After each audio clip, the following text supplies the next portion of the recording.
Welcome to the Multicultural Mindset broadcast. Your host is Dr. Laverne Haynes Collins, a licensed professional counselor, award-winning trainer, and keynote speaker. Dr. Collins is the author of Overlooked: Counselor Insights for the Unspoken Issues in Black American Life.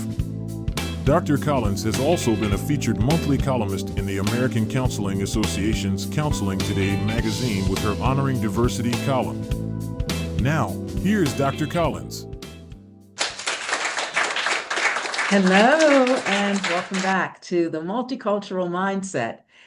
We are doing part two of a phenomenal discussion on the shades of menopause, what menopause experiences are like for women of color, and how we can support women of color as we've learned the term going into their second spring. And to help us with that, once again, my good friend Hope Whylie is back. She is a menopause coach. She is the founder and CEO of This.Is.Menopause. So thank you for being back for part two, Hope. Part one was fabulous. And to the audience, by the way, if you missed part one, just go back, look for last week's episode, the episode just prior to this one, and catch up. But thank you so much, Hope, for this wonderful two-part series. We're so glad to have you. Thanks for having me. My pleasure.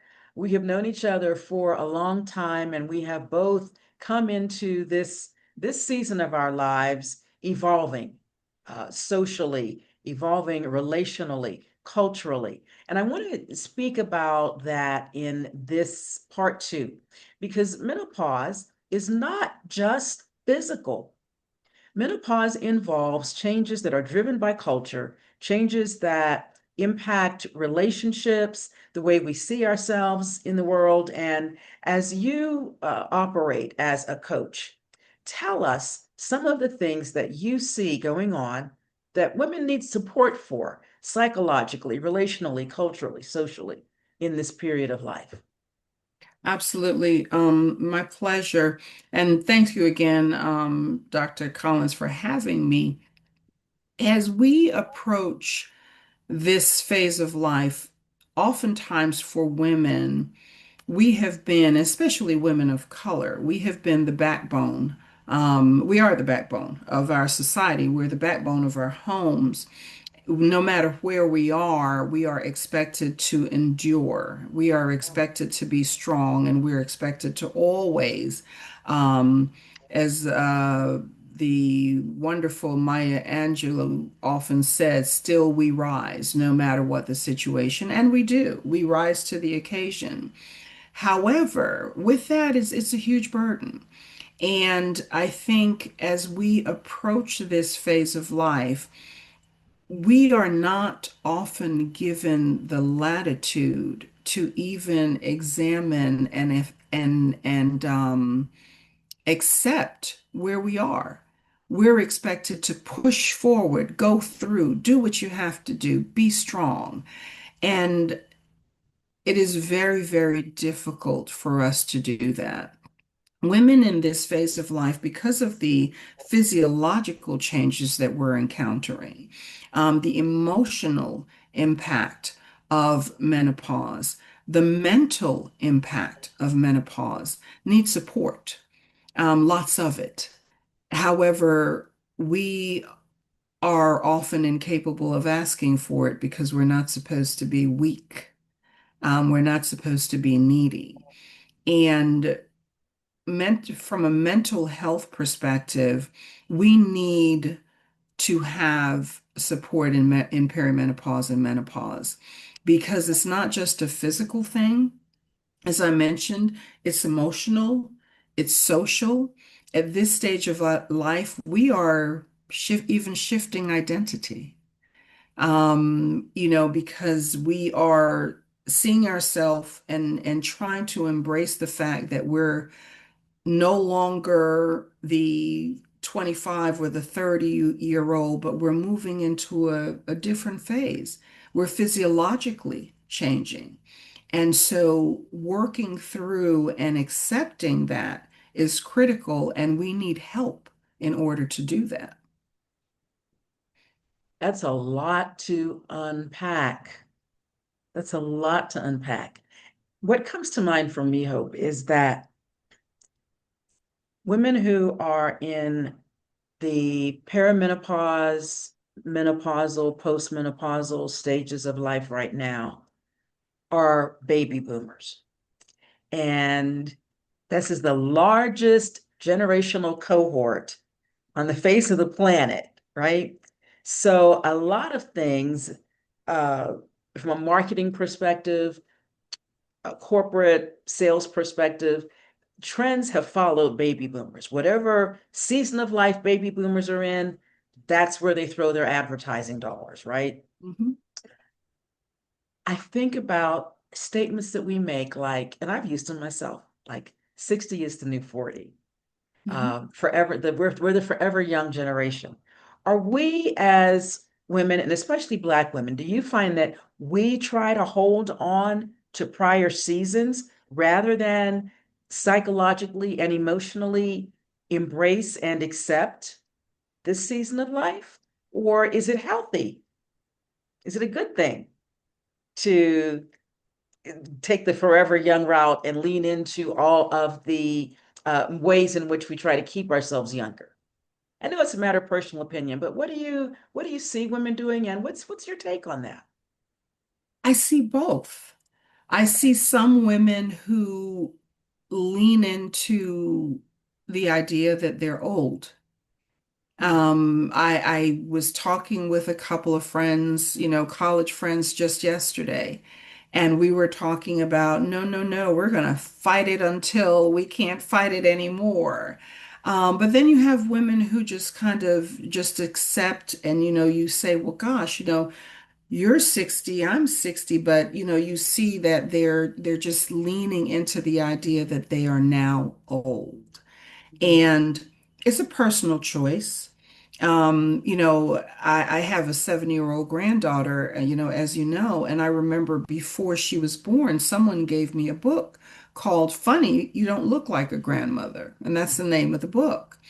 We as we are, women of color, it used to be that I think grandma was big mama or little mama. None of us want to be big mama or little mama anymore. We've got cute names like, Yaya and BB and Honey and Lovey. And, we don't want to be um, We perceived. don't just want to be Nana and Granny. No, no, no, no. No one wants to just be Nana. Or grandma, God forbid that anyone would call you grandma.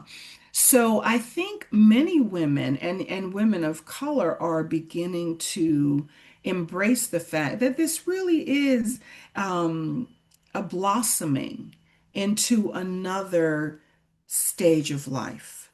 That I think the physiological things that occur, the joint pains, the changes in your body, and for a lot of women, vaginal dryness, which affects the intimacy in your relationships. And so we begin to think, we're no longer young, we're no longer sexy, we're no longer vital.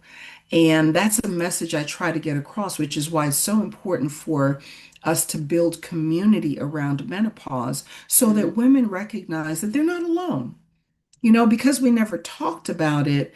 And so we sit and we suffer in silence. And that's one of the greatest messages that This Is Menopause is trying to communicate is that we cannot sit in silence. When I sit down and I talk to women and you realize you're not the only one who has vaginal dryness. You're not the only one who's seeing hair thinning.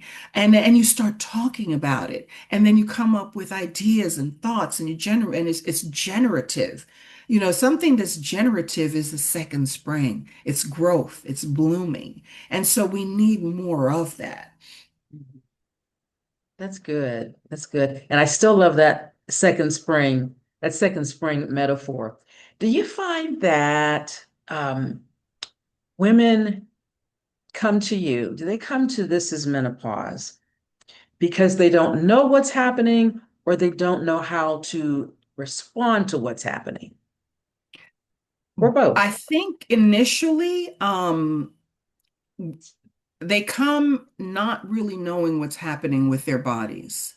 And generally, it takes a conversation when they tell me something that, well, I'm having hot flashes. I just don't know what to do about it. Or, I haven't slept, gotten a full night's sleep in Mm, months. And mm, that's the initial conversation. And then we can explore the other things that are happening. Very rarely, on occasion, because I think women are being more open. And that's something else that I think affects women of color. We are not expected to have certain conversations openly. mm, Our white counterpart, they'll talk and tell each other everything. They talk about their personal lives, their sexual lives, they talk about all aspects. We don't oftentimes, women, particularly you mentioned women in the baby boomer generation, we are not as readily willing to talk about intimacy. Um, we're not willing to talk about, sometimes we don't want anybody to know mm, that, maybe my hair, my do is not going as I would like it to go right now. Um, we don't want anyone to know that maybe we're getting a little help from, let's say, GLP-1, because everybody is, if you're doing something to try to lose weight, we don't want to talk about that. And I think mm, that comes from a certain shame, mm, that women of color often have, that we're supposed to I remember my mom saying different things to me about, well, why do you feel the need to do that? Just go ahead and, even when I wanted to pick my grandma name, why do you have to pick a grandma name? Why can't you just be grandma? Well, because I don't want to be grandma. I want to be BB. That's who I am. But it's part of how we're raised that we're supposed to just accept the process. We shouldn't push back, which is why Black women don't typically do a lot of the self-care things, or even things to say, well, I want to get a little boost. I want to do some injectables or whatever the case may. We don't tend to do that because we're supposed to just go with the flow and accept, you're getting old, get old, that's the way it is. mm. And I'm thinking about how these cultural factors intersect with the various other roles that we have, like at work, the intersectionality of my race, my gender, and now my stage of life in the workforce. So menopause is not just a clinical transition, it's intersecting, even socioeconomically, systemic bias. What can you tell us that would help someone who is either personally in this phase of life, or is supporting someone? When you talk about the compound stress and the intersectionality socially and in the world, what does the world, how do cultural factors and the world's narratives influence women of color in menopause? There again, women in this phase of life are expected to, and especially women of color, we're expected to just grin and bear it, just carry the burden. We Like Big need, Mama did. exactly, exactly. And we need to help, within our workspace, because you see women, not only women of color, but women in general. There has been research done that women of color, I'm sorry, that women in general are leaving the workplace. Menopausal age women, perimenopause, menopause, they leave the workplace because of a lack of support in the workplace. They're having a hot flash. There was actually research done, or not research, but an actual case where a woman, unfortunately, because of the abnormal bleeding that will often occur during perimenopause, that she had an accident in her workplace where she bled on the chair that she was sitting on. Mm. She Oh, was fired yeah. because they said that her hygiene was poor. Okay. And this happened at an organization in Georgia. Now, we have to figure out ways, and as a woman who is, we again, community. There are half the world's population will go through menopause. Education is critical to let people know that menopause is a natural transition. It's not a problem. We have to reduce the stigma around menopause. Women need to have a safe space to be able to talk, to be able to discuss, to be able to share, and to be able to come up with solutions. They need to be able to talk openly about their mood changes, the anxiety that surrounds it.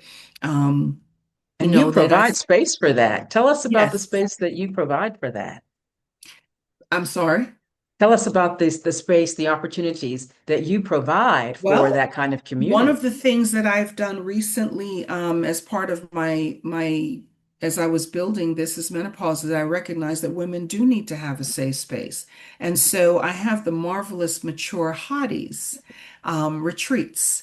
And we offer retreats that are typically about a week. We take women to spaces that they can feel comfortable and safe. And our next one is actually going to be in Thailand, where they spend a week just doing self-care, just having conversations, talking about what they're going through. We have medical professionals, we have mental health professionals, we do yoga, and we do massages, and we learn local dances, and we embrace our womanhood. We embrace our menopause. I had a couple of women, the last retreat that I did, um, who were in their early 50s. And one in particular, I speak to her on a pretty regular basis, and she told me, she said, "You saved my life." I said, "How?" And she tells other people that. And I go, "What are you talking about? How did I save your life?" And she said, "I could not embrace and acknowledge the fact that I was in menopause, or I was in perimenopause." And she said, "I made every excuse. I was fighting every step of the way, and it was causing her so much stress Mhm. because she was trying to find answers other than the fact that it was perimenopause." And she Wow. came back and she began to address the individual things that were happening to her body because of perimenopause. She feels better because she's addressed some of her hormone insufficiency. She has addressed some of the physical, both exterior and interior things that were going on in her body. And she said, "I feel like a whole new person." Wow. That's amazing. That's amazing. And I'm sure you have many other success stories as well of women who find themselves trying to navigate this season of life and not feeling prepared for it. I think about um, the again the first spring, the teenage years. We're very intentional about getting groups of teens together for social interaction and fellowship and exchange and growth. And Hmm. you give teens things to do all the time. You just that's part of parenting, right? How can I keep my teenager busy and connected with a very positive cohort of of friends? But who does that? Who does that thinking about the second spring? I'm Hmm. going to go through some things and I need to be around people who are my age and we have these shared experiences. So what you're doing, I know that the women who participate in this, I know they are grateful. Now, for those that maybe can't go on a week-long retreat, what do you have to offer for services to that population? As we do regular monthly, what I call menopause meltdowns, where we have different, whether it's just a conversation, whether I bring in someone in a specific area. I've brought in, and just to say, the term Second Spring, I actually initially learned it from a woman named Petra Coveney, who she is the creator of menopause yoga. And that is specifically designed for women who, it's yoga, but it targets menopausal symptoms. And Petra was the one that first introduced me to that term. I always like to make sure I give her credit for that. As I said, it is a Japanese term, but we do these monthly menopause meltdowns. Additionally, as I mentioned, we do retreats. We have periodic full day sessions. I actually have one coming up soon called, this one is Melanated Menopause. And we're spending a day talking about everything from head to toe, the mental, the physical, the emotional. We'll do menopause yoga. We're going to talk about financial wellness because this is a Mm, factor for women of this stage of life because of some of the transitions that we often go through. And we will, so we spend a day with experts and women, just a relaxed environment, just talking about how to deal with these issues. Makeup, skincare. mm. Because guess what? When we hit that phase of life, our skin changes, It our makeup changes. changes. And so we're Yes. going to talk about that as well. And so we do that locally in and their one day immersion programs. Mhm. Oh, I love that. So you're literally covering biopsychosocial and spiritual Absolutely. concerns and how women can engage in self-care for for this important stage of life. What do you encourage women to do to keep themselves engaged in lifestyle habits in between your meetings, in between your retreats and your sessions? What kinds of things are there? Nutritional things? Are there certain, you Absolutely. mentioned yoga, Absolutely. exercise? Tell Yeah, us about that. absolutely. Nutritional things, I mean, how you eat, getting exercise helps to reduce cortisol levels, which helps Mhm. to, improve your overall well-being. What you're eating, diets that are high in phytoestrogens, sweet potatoes, tofu, Mhm. because we're low in estrogens. So diets that are high in phytoestrogens is very, very helpful for us. Determine, do you need bioidentical hormones, and talk to Mhm. your doctor about those kinds of solutions. Yoga Mhm. is a wonderful way, a absolutely wonderful way of helping with joint pains and also helping with your overall well-being in terms of how you feel because of breathing, breath work. Breathe, lots and lots of breathing, critically important. And I think, again, seek the help that you need. If you need to talk to a therapist, and I encourage therapists to help women that are in this phase of life, if therapists can do anything for a woman, it's to help her to normalize the experience. Let her know that she's not the only one that's going through. If there are symptoms of mental health issues, if there's depression or anxiety, then help her to talk through that. There's a lot of research that speaks to cognitive behavioral therapy, mindfulness. Those things help a woman in this stage of life, helping them to figure out how to work through stress management. But we need support. We need mental support. We need physical support. We need fitness. All of that needs to be a part of that. Can't do it all at once. Right. And most importantly, I think I would tell a woman, make sure that your healthcare providers are communicating. Mm. Very, very important. Make sure Make sure that that they're communicating, that's not right. just that you're communicating to them.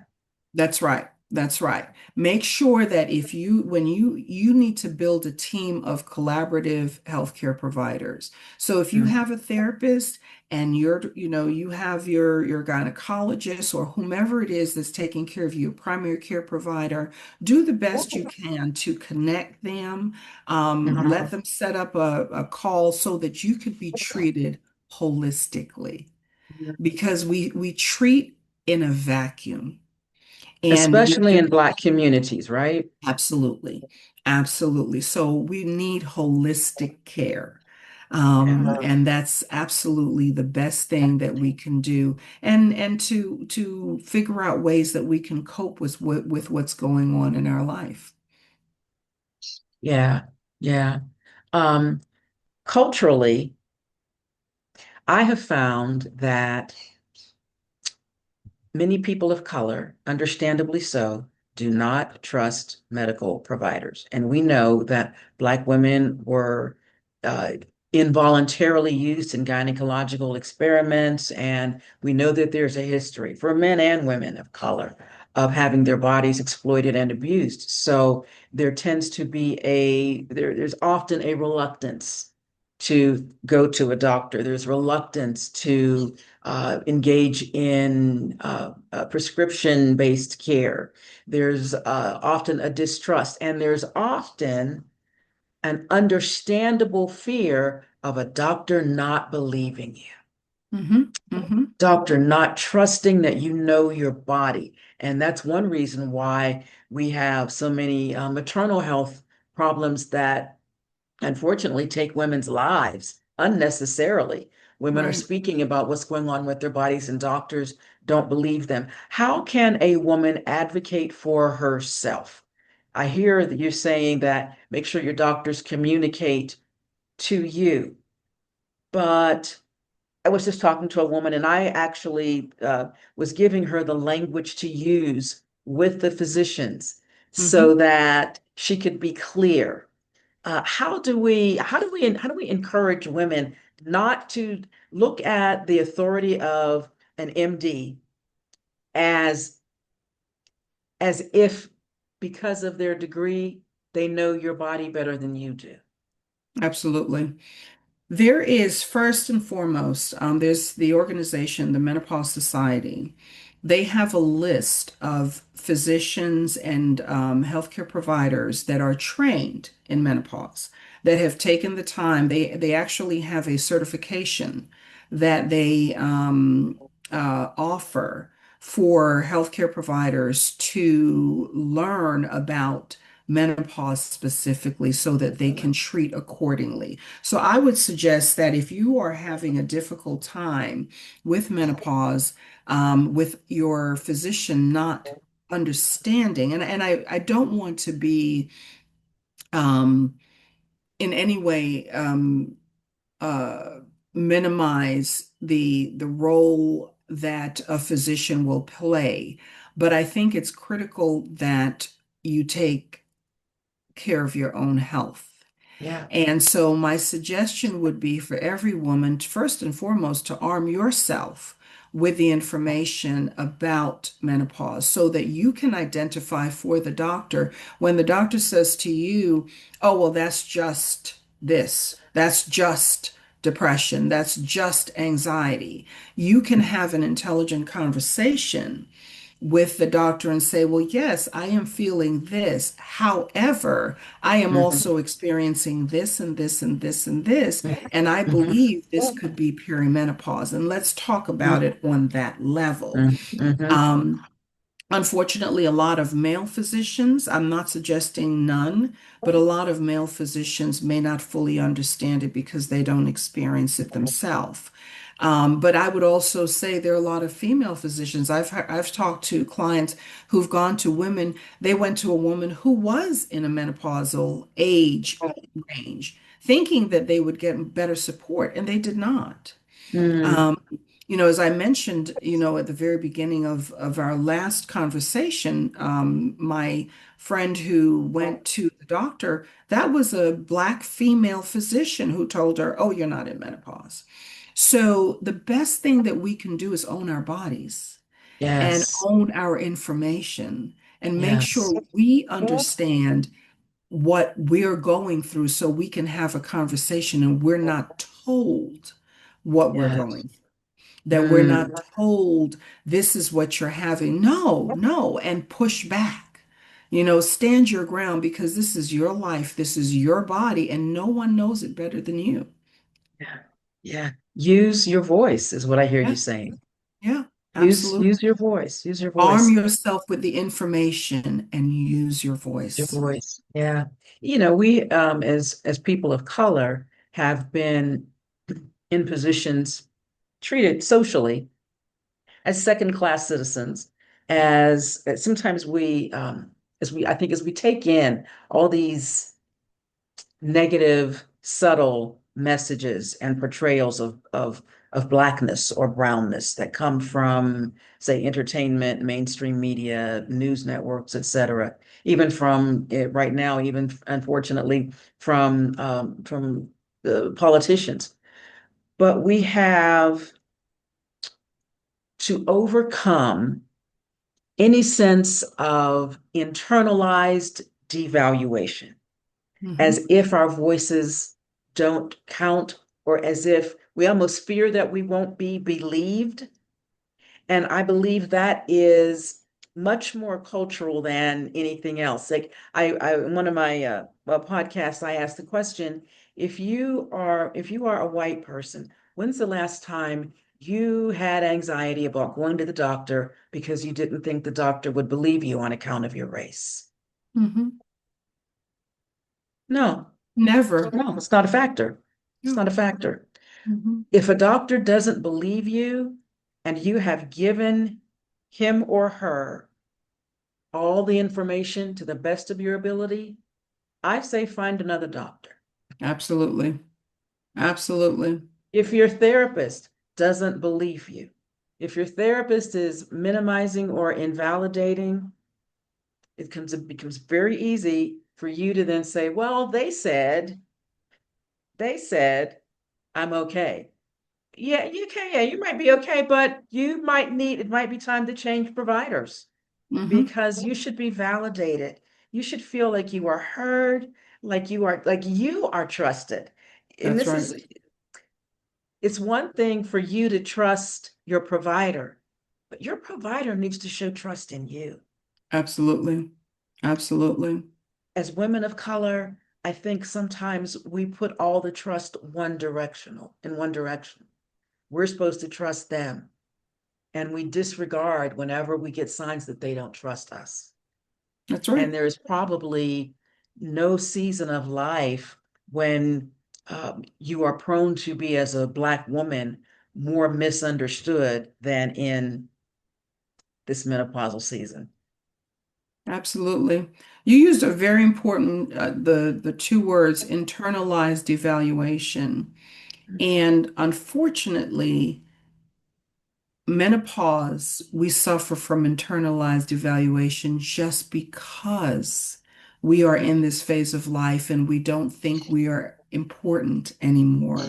And people look at us as being aged and that we're disposable. And so Mm, you have a double dose of that as a woman of color, first and foremost. And now you're going through menopause, which also, just magnifies that mhm. sense of being devalued. Yeah, yeah. I think another thing that happens in that stage is that if you have adult children, you're now with an empty nest. The empty nest is one thing, but it's a whole nother thing when the nest is empty and your adult children understandably have to put their focus on their children. Hmm. But that can leave that 60-year-old, that 65-year-old feeling very out of the loop and very disconnected. And you and I are fortunate that we can see our grandchildren and whatnot, but I believe it's really critical as your parents. I'm speaking to the younger people now. As your parents, as your mother ages, don't throw her away. Don't add to that sense of being devalued. Don't throw her away. Keep her in the loop. Um, Appreciate and respect the wisdom that comes with being at this period of life, and you can essentially really strengthen her sense of self, her sense of value and worth, which is really important when there's this other loss that's Hmm. gone on. Those are Absolutely. just thoughts. Just thoughts. Mhm. What a great conversation. You and I could go on and on and on, um, talking about this. I so appreciate all of your wisdom, your insight. On the final credits, I'm going to put, if I may, the contact information for you for This Is Please. Menopause and your website. You've got some wonderful resources there. So I really encourage anyone who's wanting information, go to thisismenopause.com and look for Hope's wonderful content there and glean, take it, and then share the resources, the retreats, the events. Now, because you're a coach, you can serve nationally and internationally, correct? Absolutely. Individuals and groups. Individuals and groups. Excellent, excellent. Well, as we've heard over these last two episodes now, menopause is not just a biological transition. It's cultural, it's social, it's relational. And yes, we talk about the some of the commonly experienced challenges with hot flashes and night sweats and sleep challenges and hair loss and whatnot. And some of those things can be rather universal, but the way they show up, the way they're treated, the way we're understood can look very different because of culture and race and even access to care that we can trust. So Hope has reminded us that women of color, especially Black women, often face longer and more intense challenges and adjustments and changes. Sometimes healthcare systems don't always hear, don't always honor the voices of women of color. And that's why a multicultural mindset matters. It asks us to look beyond the averages, look beyond the stereotypes, and see the whole person, the history, the stressors. Who were their role models for menopause? The history. Okay.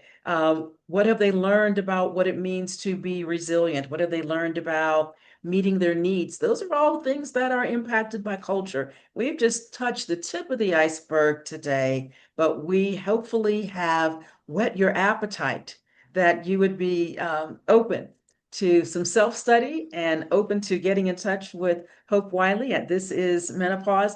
Whether you're going through menopause yourself, whether you're supporting someone you love, whether you're working in healthcare, in mental health, let's just remember that menopause has many shades, and every shade, excuse me, deserves respect, deserves support, deserves compassion. So, Hope, thank you again for your wisdom, for just everything that you've shared with us over these two episodes. And to our listeners, keep adjusting your lens, keep honoring diverse experiences. And remember, you don't have to navigate life's seasons alone. Remember, menopause is a new season when you first enter perimenopause. You're entering a new season, and we want every season to be embraced in our lives with joy and with expectation that is positive. So, as we're practicing, as we are doing this work, as we're living these lives, remember you matter, the people that you serve, they matter. So, let's keep serving and let's keep living with empathy, humility, and a multicultural mindset. Thanks again, Hope, and thank you all who have listened or watched today. I'll see you next time. Until then, keep shining. So long for now.